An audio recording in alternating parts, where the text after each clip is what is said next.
राम दोस्तों, मैं आपका रवि मंगवाना हिस्टोरी स्टडी चैनल में स्वागत करता हूं। दोस्तों, जैसे ही पहली वीडियो मैंने पोस्ट की थी 12th क्लास की फर्स्ट चैप्टर की ईटीए मन की और अस्थियां।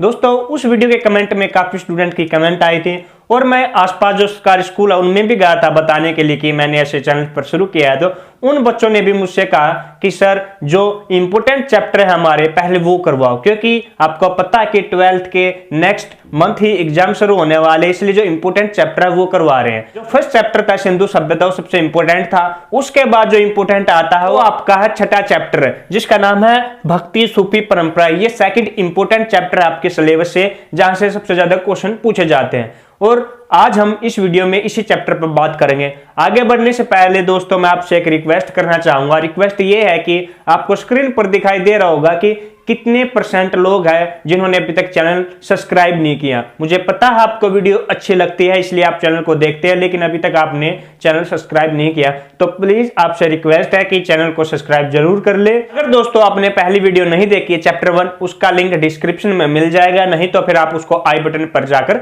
देख सकते हैं। तो जल्दी से हम आज की अपनी वीडियो को शुरू करते हैं। तो दोस्तों, हमारे जो चैप्टर का नाम है भक्ति सूफी परंपरा है। समय आपको याद रखना, समय है जो 8वीं से 18वीं शताब्दी के बीच का ईस्वी है, ये याद रखना है। हम बात करते हैं कि इस समय में साहित्य और मूर्तिकला दोनों में ही जो देवी देवता को दिखाया जाने लगा। कुछ देवी देवता के नाम देखो, विष्णु, शिव, और देवी में शेरा वाली माता और भी जितनी माता है, काली माता, ये सब दिखाई दिए जाते थे। उसी समय पर दो विचारधाराएं थी, प्रक्रिया आप बोल सकते हैं। एक थी ब्राह्मणीय विचारधारा और दूसरी थी गैर ब्राह्मणीय विचारधारा। अब ये क्या थी? ब्राह्मणीय विचारधारा वह विचारधारा थी जिसमें स्त्री, शूद्र व अन्य जो पिछड़े हुए सामाजिक वर्ग हैं उनकी आस्था और आचरण को जो ब्राह्मण वे स्वीकार नहीं करते थे, यानी कि नहीं मानते थे। और गैर ब्राह्मणी विचारधारा में जो स्त्री है, शूद्र है और गैर जो अस्पृश्य लोग हैं, जो पिछड़े हुए लोग हैं, उनकी मान्यता है, उनकी आस्था और आचरण को इस विचारधारा में माना जाता था। यानी कि दो तरह की विचारधारा थी, एक में नहीं माना जाता था उनकी आस्था को, दूसरे में माना जाता था। और इसी का उदाहरण जो साहित्य और मूर्तिकला यानी कि अलग अलग रूप में भगवानों को दिखाया जाने लगा, उसका उदाहरण यह है कि 12वीं शताब्दी आते आते पुरी जो कि आपका उड़ीसा में है, ये याद रखना, यहां पर जगन्नाथ की पूजा की जाती थी। जगन्नाथ का अर्थ होता है संपूर्ण विश्व का स्वामी, ये आपको याद रखना है। जगन्नाथ किसके रूप है? ये विष्णु के स्वरूप है, ये भी याद रखना है। और जगन्नाथ के साथ उनकी बहन सुभद्रा और भाई बलराम की भी पूजा की जाती है। अब भाई किसके थे? बलराम, याद रखना कृष्ण को, यानी कि जगन्नाथ कृष्ण का रूप, और कृष्ण किसके रूप है? विष्णु के। तो आगे चलकर फिर दोस्तों ये अलग अलग संप्रदायों में बट जाता है। जैसे कि विष्णु को मानने वाले क्या कहलाते हैं? भागवत धर्म। और शिव को जो मानते हैं वे शैव कहलाते हैं। और जो देवी की आराधना या पद्धति करते हैं, यानी कि पूजा जो करते हैं, ये याद रखना, उनको तांत्रिक कहते हैं। तांत्रिक, ये कई बार क्वेश्चन पूछा गया एग्जाम में कि देवी की आराधना पत्नी को क्या कहा जाता है? तांत्रिक कहा जाता है, याद रखना। आगे चलकर फिर क्या करते हैं? धर्म के जो इतिहासकार हैं वो इस समय की जो भक्ति परंपरा का उसको दो भागों में बांटते हैं, एक सगुण एक निर्गुण। सगुण का अर्थ होता है कि भगवान की कोई मूर्त होती है, यानी कि मूर्ति की जब हम पूजा करते हैं, स्वरूप की जब पूजा करते हैं उसको बोलते हैं सगुण। और निर्गुण वह होता है जिसमें कोई मूर्ति नहीं, यानी कि भगवान का कोई स्वरूप नहीं है, वे दुनिया में हर जगह है, वो होता है निर्गुण। और सगुण भी आगे चलकर दो भागों में है, राम मार्गी और कृष्ण मार्गी। यानी कि राम मार्गी में राम भगवान की पूजा की जाती है और कृष्ण मार्गी में कृष्ण भगवान की पूजा की जाती है। ये सगुण के ही दो भाग बट जाते हैं आगे चलकर। अब हम बात करते हैं कि जो भक्ति आंदोलन शुरुआत कहां से होती है। जो प्रारंभ भक्ति आंदोलन की शुरुआत है वो 6ठी शताब्दी ईस्वी से होती है, वो भी तमिलनाडु से। यानी कि जो भक्ति आंदोलन की शुरुआत कहां है? तमिलनाडु से होती है। करते कौन है? वो करते हैं अलवार और नयानार संत। कौन थे ये? अलवार थे विष्णु के भगत और जो नयानार थे ये थे शिव के भगत, यानी कि शिव को मानने वाले। इन संतों ने भक्ति आंदोलन की शुरुआत की। अलवार और नयानार संतों ने यात्रा के दौरान कुछ पावन स्थलों को अपने इष्ट का निवास स्थल बताया, यानी कि वहां पर उनके भगवान जो रहते थे, इसलिए बाद पर वहां पर काफी मंदिर भी बनाए गए हैं। जो दोस्तों अलवार और नयानार संत हैं उन्होंने जाति प्रथा और ब्राह्मणों की प्रभुता के विरुद्ध आवाज उठाई थी। ये आपको याद रखना, कई बार क्वेश्चन पूछा जाता है, क्योंकि अलवार और नयानार संतों में सभी धर्मों जातियों के लोग शामिल थे। इसी वजह से वो जाति प्रथा को नहीं मानते थे और उन्होंने ब्राह्मणों की प्रभुता का भी विरोध किया था। आगे बात करें जो अलवार और न्यायार संत है, इनकी रचना को वेदों जितना महत्वपूर्ण माना जाता है। क्यों? एक उदाहरण है इसका, देखो जो अलवार है, अलवारों की एक रचना थी नल्यायिरा आदि प्रबंधम, ये रचना थी जिसको कि तमिल वेद माना जाता है। ये भी क्वेश्चन कई बार पूछा गया कि तमिल वेद किसे माना जाता है? नलिरा आदिव्य प्रबंधम को माना जाता है, ये आपको याद रखना है। आगे बात करें कि एक और विशेषता थी अलवार न्यायार संतों के समय की, वो यह थी कि इसमें स्त्रियों के भी भागीदारी थी, यानी कि स्त्री भक्त भी थी इस समय पर। जैसे कि अलवार में बात करें फेमस तो अंडाल नाम की स्त्री थी, और न्यायार में बात करें तो फेमस करिकाल अमियार, ये था नाम, आप देख सकते हैं। ये दो स्त्रियां थी, अलवार में थे अंडाल और न्यायार में करिकाल अमियार, ये थी। आगे बात करें तो इस समय जो दक्षिण भारत में शासन था वो चोलों का था, चोल सम्राटों का था, जो 9वीं से 13वीं शताब्दी ईस्वी तक इन्होंने शासन किया। जो चोल सम्राट है इन्होंने भी विष्णु और शिव के मंदिरों के लिए काफी है जो भूमियों अनुदान में दी थी अलवार और न्यायार संतों को। जैसे कुछ उदाहरण हमारे सामने, चिदम्बरम, तंजावुर, गेकोट, चोलपुरम, ये मंदिर है जो शिव के मंदिर है जो चोल सम्राटों ने बनवाए थे। मंदिर से एक क्वेश्चन अवश्य आता हर बार कि ये चिदम्बरम, तंजावुर, कोई सा मंदिर किसने बनवाया था? चोल सम्राटों ने बनवाया था, या फिर किस भगवान से संबंधित है? शिव से है, ये आपको याद रखना। आगे एक और है, चोल सम्राट न केवल भगवानों के मंदिर बनवाते थे बल्कि जो अलवार और न्यायार संत हैं उनके भी मंदिर बनवाते थे, यानी कि उनकी मूर्तियां बनवाते थे। जैसे कि 1945 का अभिलेख हमें मिलता है जो चोल सम्राट प्रातंक प्रथम का है। उन्होंने संत कवि अपार सबंदरम व सुंदरार की जो मूर्तियां हैं वो एक शिव मंदिर में कहां पर रखवाई थी? शिव मंदिर में रखवाई थी, यानी कि ये शिव के भगत थे। और जो इस समय की विशेषता यह रही कि चोल सम्राटों के समय ही जो शिव की है कांस्य की मूर्तियां बनानी शुरू की गई थी, ये भी क्वेश्चन कई बार पूछा गया है। दोस्तों पहले हमने जो बात की थी वो तमिलनाडु में की थी, यानी कि तमिलनाडु से भक्ति आंदोलन शुरुआत होती है। अब बात करें हम कर्नाटक की। कर्नाटक में वीरशैव परंपरा यानी कि वीरशैव आंदोलन चलता है कब? 12वीं शताब्दी में, और इसका जो नेतृत्व करता है वो करता है बासवना। बासवना एक ब्राह्मण होते हैं, लेकिन इससे पहले ये जैन धर्म को मानते थे, बाद में शिव को मानने लगे थे, जो कि चालुक्य जो वंश था उसके एक राजा थे, उसके दरबार में मंत्री थे बासवना। अब बासवना के जो अनुयायी हुए उनको वीरशैव या फिर लिंगायत ये कहा जाता है। वीरशैव का अर्थ होता है शिव के वीर, और लिंगायत का अर्थ होता है लिंग धारण करने वाले। लिंग का अर्थ यहाँ शिवलिंग धारण करने वाले। लिंगायत जो समुदाय है उनका आज भी कर्नाटक क्षेत्र में काफी महत्व है। ये क्या करते हैं? अपने बाएं कंधे पर चांदी के एक पिटारे में लघु जो शिवलिंग है उसको रखते हैं और अपने आप बाजू पर बांध कर रखते हैं।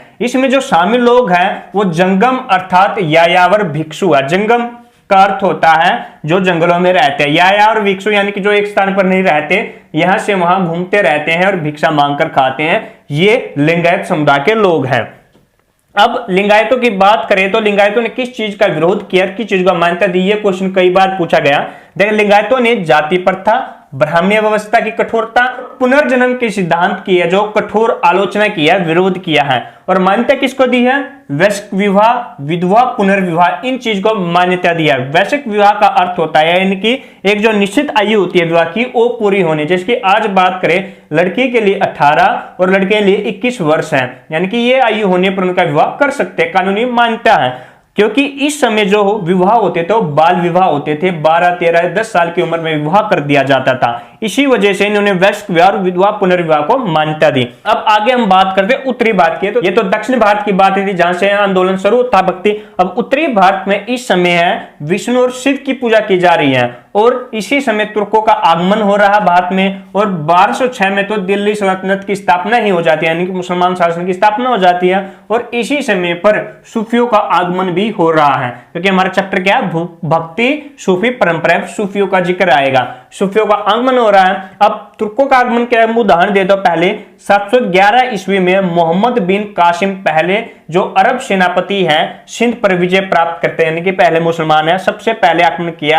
यह क्वेश्चन कई बार पूछा गया। 711 ईस्वी में मोहम्मद बिन कासिम ने, जो कि अरब के सेनापति थे, सिंध जीत ली। उसके बाद क्या हुआ इनके बारे में बताइए, कैसे शासक जो मुसलमान शासक है कैसे शासन करते थे अपने राज्य में। जो मुसलमान शासक है वे उल्मा के मार्गदर्शन पर चलते थे, यानी कि उल्मा है वो उन्हें मार्ग दिखाते थे, और उल्मा है वो सीरिया के अनुसार चलते थे। अब उल्मा और सीरिया क्या है? उलमा का अर्थ है, यानी कि उलमा उन्हें कहा जाता है जो इस्लाम धर्म के ज्ञाता थे, यानी कि जो इस्लाम धर्म को अच्छी तरह से जानते थे, उनके कानूनों को, यानी कि एक तरह से उनके संत लगा सकते हो, ये थे उलमा। अब शरिया क्या था? शरिया एक ऐसा कानून था जो मुसलमानों को निर्देश देता था। यह कानून किस पर आधारित था? ये देखो, इनकी जो दो धार्मिक पुस्तक है मुसलमानों की, कुरान ए शरीफ और हदीस, ये दो पुस्तकें हैं। इन पुस्तकों पर आधारित होता था इनका कानून, यानी कि उलमा क्या है, इन दोनों पुस्तकों पर आधारित कानून है वो मानते थे और मुसलमान शासकों को आज्ञा देते थे, फिर उन्हें रास्ता दिखाते थे कि आप ऐसा करो। ये थे उलमा और शरिया का अर्थ। आप जान गए क्या है, क्योंकि कई बार क्वेश्चन पूछा जाता है। अब इसी बीच में कई नाम भी आते हैं, जैसे कि जिम्मी, जजिया। इनका क्या मतलब है? जिम्मी का अर्थ होता है जो मुसलमान राज्य है उसके बीच अन्य धर्मों के लोग रहते हैं, सिख, ईसाई, हिंदू, कोई भी धर्म हो, यानी कि मुसलमान धर्म के अलावा, इस्लाम धर्म के अलावा अन्य जो लोग रहते हैं मुसलमान राज्य में, उन्हें जिम्मी कहा जाता है। और उन जिम्मियों को जो अलग धर्म के अपनी सुरक्षा के बदले एक कर देना होता है मुसलमान शासकों, जिसको जजिया कहते हैं। अब जजिया के ऊपर मैंने पूरी डिटेल से वीडियो बनाई है, कब सबसे पहले लगता, कौन हटाता बाद में, तो ये वीडियो आप देख सकते हैं, डिस्क्रिप्शन में लिंक मिल जाएगा, नहीं फिर आप आई बटन पर भी इसको देख सकते हैं जजिया के वीडियो को। अब बात करते हैं जिसने भी इस्लाम धर्म कबूल कर लिया, किसी ने मर्जी से किया, किसी ने जबरदस्ती किया, तो उनके लिए जो 5 बातें थी, वो 5 बातें थी, जरूरी थी माननी। जो क्या थी वो मुख्य बातें? सबसे पहले है अल्लाह एकमात्र ईश्वर है, पैगंबर मोहम्मद उनके दूत है, यानी कि अल्लाह में विश्वास करो। दूसरी है दिन में 5 बार तो नमाज पढ़नी चाहिए। कितनी बार? 5 बार। तीसरी है खैरात बांटनी चाहिए। खैरात होते हैं यानी कि जिसका जैसा ब्योत है, यानी कि जिसकी जैसी औकात, आप ऐसे समझ सकते हैं, जितने पैसे, जिसके पास जितने पैसे हैं, थोड़ा या ज्यादा उसे दान करना चाहिए। ये थी खैरात बांटनी। अगला, रमजान के महीने में रोजा रखना चाहिए, रमजान का जब महीना आता है तो चौथी। और 5वीं है अपने जीवन में एक बार तो मक्का की यात्रा जरूर करनी चाहिए। ये बातें थी जो इस्लाम धर्म कबूल करते थे उनके लिए मानना जरूरी थी, 5 बातें। दोस्तों, मुसलमानों ने भी हिंदुओं के कुछ रीति रिवाजों को अपनाया था, जिसके उदाहरण के लिए बताते हैं अरब मुसलमान के व्यापारी जो कि मालाबार तट पर, मालाबार तट कहां पर? केरल में, वहां पर रहते थे। उन्होंने वहां की जो स्थानीय भाषा थी मलयालम, उसको भी अपनाया और वहां के जो रीति रिवाज या परंपराएं थी, जैसे कि मार्त कुलेता व मार्त घरेता, उनको भी अपनाया था। मार्त घरेता और मार्त कुलेता क्या होती है? मार्त घरेता बताते हैं। पहले यह वह परंपरा होती है, इसमें जो माता है, यानी कि विवाह के बाद स्त्री अपने ससुराल नहीं जाती, बल्कि अपने मायके में ही रहती है अपने संतान के साथ और पति के भी साथ, यानी कि पति इसमें अपना घर छोड़कर लड़की के घर पर रहता है। ये मार्त घरेता परंपरा है। और मार्त कुलिता का मतलब है कि माता का कुल, यानी कि कुल है जो माता के नाम से जाना जाता है। इन परंपरा को मुसलमानों ने अपनाया था। आगे हम बात करते जो हिंदू और मुसलमान आज हम जो शब्द इस्तेमाल करते हैं, दोस्तों ये जो शब्द है ये पहले इस्तेमाल नहीं होते थे। जैसे कि बताया गया 8वीं से 14वीं शताब्दी के बीच तो ये नहीं थे, क्योंकि जो संस्कृत ग्रंथ और अभिलेख है वहां से हमें उदाहरण मिलते हैं। लोगों का जो वर्गीकरण है, यानी जो पहचान है, उनकी जन्म स्थान के आधार पर होती थी। कैसे? जैसे कि तुर्की मुसलमान है जो को तुर्क कहा जाता था, और जो तजाकिस्तान के उन्हें ताजिक कहा जाता था, जो फारस के उन्हें पारसिक, तुर्क और अफगानों को शक कहा जाता था, ग्रीक को यवन कहा जाता था। ये हिंदू और मुसलमान शब्द इस्तेमाल नहीं होते थे, ये मुसलमानों के लिए होते थे। और जो सभी मुसलमान हैं, कोई कहीं का भी मुसलमान हो, उनके लिए एक सामान्य शब्द है जो भारत में इस्तेमाल होता था, वो होता था मलेच। ये आपको जरूर याद रखना है कि सामान्य शब्द मुसलमानों के लिए क्या इस्तेमाल होता? मलेच इस्तेमाल होता। अब हम बात करते हैं सूफी मत का विकास कैसे हुआ, जो हमें पढ़ना है। सूफीवाद इस्लामी ग्रंथों में इसके लिए शब्द इस्तेमाल होता है तसूफा, ये शब्द इस्तेमाल होता है इसके लिए। और जो कुछ विद्वान है वो मानते हैं जो सूफी शब्द है वो कहां से निकला है? वो सूफ से निकला है। सूफ का अर्थ होता है अब ऊन, जो इस ओर इशारा करती है कि जो सूफी लोग होते हैं वे जो ऊनी वस्त्र पहनते हैं उस ओर इशारा करते हैं। लेकिन कुछ विद्वान है सूफी का अर्थ सफा बताते हैं। सफा का अर्थ होता है साफ। अब सफा एक जो पैगंबर मोहम्मद की मस्जिद है उसके सामने एक चबूतरा था, उसको सफा कहा जाता था। उस सफा पर कुछ अनुयायी थे, वे बैठकर धर्म की बातें करते थे। कुछ इस अर्थ में लगाते हैं सूफी का अर्थ, तो कुछ ऊन में। तो इसका विद्वान एक मत नहीं है। अब सूफियों की बात करें, जो सूफी लोग होते हैं वे पैगंबर मोहम्मद को इंसान एक कामिल मानते हैं, यानी कि वे पैगंबर मोहम्मद को भगवान नहीं मानते, वे इंसान एक कामिल बताते हैं और मानते हैं, यानी कि वे इंसान में कामिल थे। काबिल थे, ये मानते हैं, भगवान नहीं मानते, ये भी कई बार पूछा गया। आगे हम बात करते हैं और सब सूफीवाद में जो हमें मिलते हो, खानका और सिलसिला। क्या था, 11वीं शताब्दी तक जो है सूफीवाद एक बड़ा आंदोलन बन जाता है। अब खानका क्या होता है, खानका वह होता है जहां पर सूफी रहते हैं और यहाँ पर इन्हें शेख, पीर या मुर्शिद कहा जाता है और इनके जो अनुयायी होते हैं उनको मुरीद कहा जाता है। यानी कि हिंदी में बात करें, शेख, पीर या मुर्शिद का अर्थ है गुरु और मुरीद का अर्थ है शिष्य, ये कहा जाता था। 12वीं शताब्दी में फिर क्या है कि सूफी सिलसिलों का काफी गठन हो जाता, खानका पता लग गया, जहां पर ये सूफी रहते थे उसको खानका बोला जाता था। और सूफी सिलसिला क्या है, सिलसिले का अर्थ है जंजीर। कैसे जंजीर, जो शेख और मुरीद के बीच एक निरंतर रिश्ते की धोतक है, यानी कि गुरु और शिष्य के बीच जो रिश्ता है वह एक जंजीर है। उस जंजीर को क्या कहा जाता है, सिलसिला। और सबसे पहले जो सिलसिला शुरू हुआ था पैगंबर मोहम्मद से शुरू हुआ था, ये याद रखना। अब जो सिलसिला है या सूफी मत, तो उसमें शामिल कैसे किया जाता था, उसको दीक्षा कैसे दी जाती थी। देखो, एक अनुष्ठान किया जाता था और उसमें जो भी शामिल होता था उसको सिर मुंडवाना पड़ता था, यानी कि सिर मुंडवाकर और थेकड़ी लगे वस्त्र पहनने पड़ते थे। थेकड़ी लगे वस्त्र कैसे होते हैं, आपको देखा कि जो जहां से फटा हुआ वहां पर ऐसी थेकड़ी लगा दी जाती थी किसी और कपड़े की, ऐसे थेकड़ी लगे वस्त्र पहनने पड़ते थे। फिर जो पीर, शेख या मुर्शिद है उनकी मृत्यु हो जाती थी तो उस स्थल पर एक दरगाह बन जाती थी उनकी, और वह दरगाह जो उनके अनुयायी या मुरीद थे उनके लिए भक्ति का स्थल बन जाता था।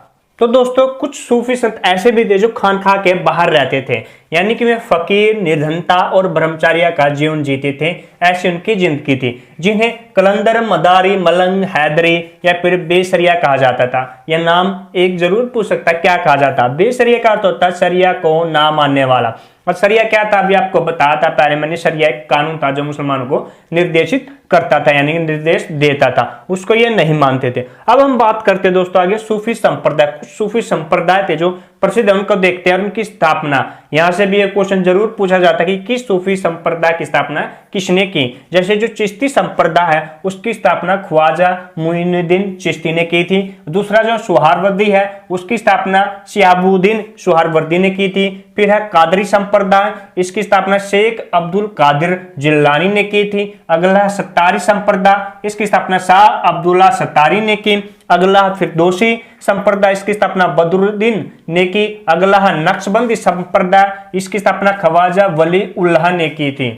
इन संप्रदायों में दोस्तों जो सबसे फेमस था वो था आपका चिश्ती संप्रदाय, जिसकी भारत में सबसे ज्यादा मान्यता थी। देखो 12वीं शताब्दी के अंत तक ये काफी फेमस हो गया था। अब चिश्ती संप्रदाय में भी कुछ सूफी संत जो फेमस थे उनकी बात करते हैं। उनकी दरगाह कहाँ पर है, उनकी मृत्यु कब हुई, यहाँ से भी एक क्वेश्चन जरूर पूछा जाता है। जो सबसे पहले चिश्ती संप्रदाय जिसकी स्थापना भारत में की थी वे थे शेख मोइनुद्दीन चिश्ती, जिसकी मृत्यु 1235 में हुई और इनकी दरगाह अजमेर जो कि राजस्थान पर है यहाँ पर है। अगले हैं ख्वाजा कुतुबुद्दीन बख्तियार काकी, जिनकी मृत्यु 1235 में हुई और दिल्ली में इनकी दरगाह है। बख्तियार काकी ये वही है जिनके नाम पर कुतुब मीनार बना है, यानी कि इनकी याद में बनाया गया है। अगले हैं शेख फरीदुद्दीन गंज ए शकर, जिसको बाबा फरीद भी कहा जाता है। ये आपको याद रखना, बाबा फरीद किन्हें कहा जाता है।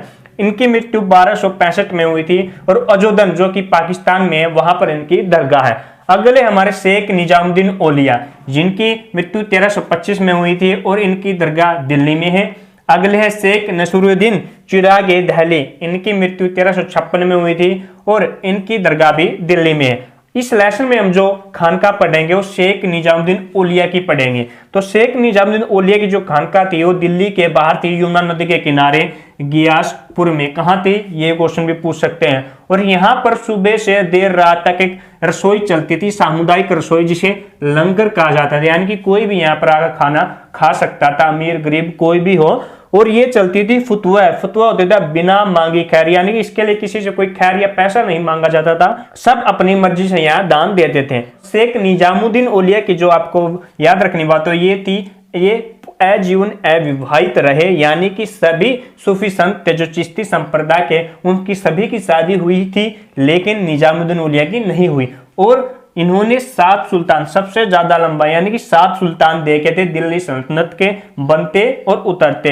लेकिन खास बात यह है कि ये किसी के भी दरबार में नहीं गए थे, यानी कि आप समझ सकते हैं कि जो चिश्ती संप्रदाय है वो सत्ता का लोभी नहीं था, वे सबसे अलग आराम से जीवन जीना चाहता था, आम जीवन, यानी कि आम लोगों के साथ मिलकर।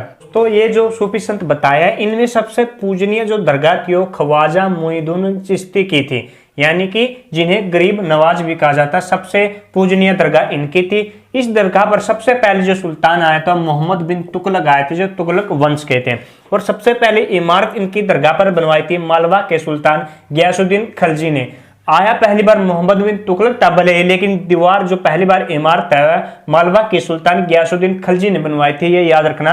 कब? 1450 ईस्वी के बाद की बात है ये। और सबसे ज्यादा बार जो आया है इनकी दरगाह पर वो अकबर आया है। कितनी बार? 14 बार, सबसे ज्यादा बार आया है अकबर। और 1568 में अकबर ने यहाँ पर दरगाह पर एक विशाल देहक थी वो दान में दी थी, यानी कि इसका इस्तेमाल तीर्थ यात्रियों के लिए खाना पकाने के लिए किया जाता था, ये अकबर ने दी थी। और चिश्ती सिलसिले की अगर बात करें या संप्रदाय की बात करें, क्यों इतना ज्यादा प्रसिद्ध है, इसका रीजन ये था दोस्तों, चिश्ती संप्रदाय सिलसिला इसने जो भारत के रीति रिवाज हैं, यहाँ का रहन सहन, वो सब अपना लिया था इसी वजह से, क्योंकि ये हिंदवी भाषा भी बोलते थे, जिस वजह से जो बाबा फरीद अभी बताया था कौन थे बाबरद, उनकी रचना को गुरु ग्रंथ साहिब में शामिल किया गया। गुरु ग्रंथ साहिब सिख धर्म की धार्मिक पुस्तक है, ये आपको याद रखना, उसमें शामिल किया गया है।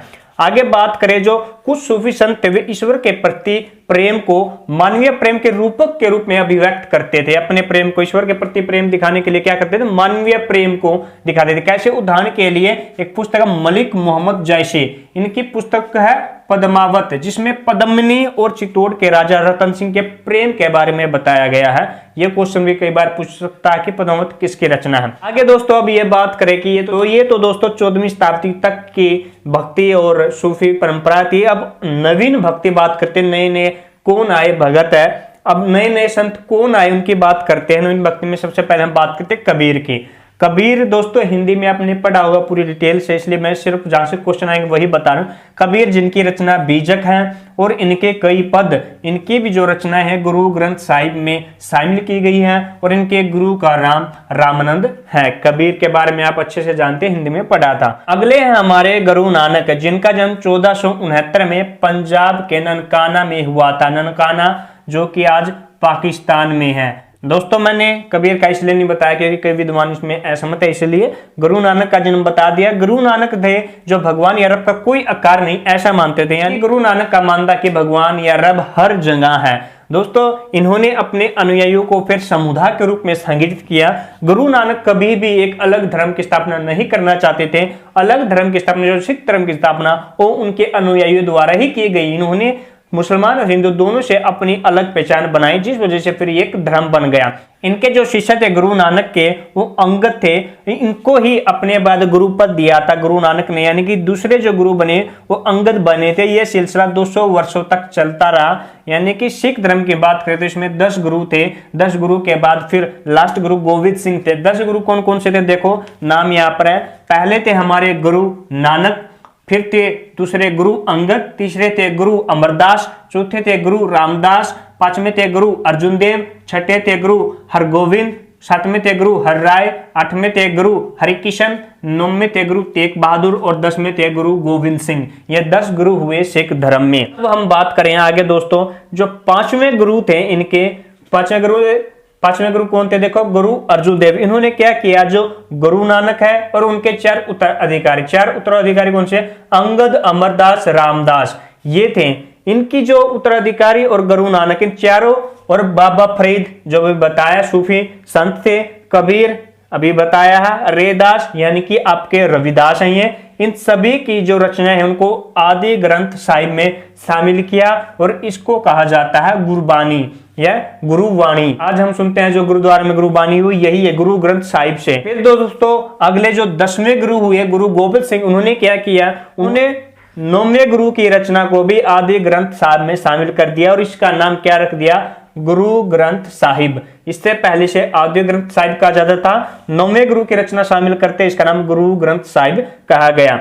और गुरु गोविंद सिंह ने ही दोस्तों खालसा पंथ की स्थापना की थी, ये भी आपको याद रखना है। दोस्तों 10वें गुरु ने जो खालसा पंथ की स्थापना की थी, उनके 5 प्रतीक बताए थे। क्या क्या थे, बिना कटे केश, दूसरा कृपाण, तीसरा कच्छ, चौथा कंगा और पांचवा लोहे का कड़ा। ये 5 प्रतीक बताए थे जो आज भी हम सरदारों के देखते हैं सिख धर्म में। हम बात करें तो एक महिला है, आप सभी जानते हैं, मीराबाई।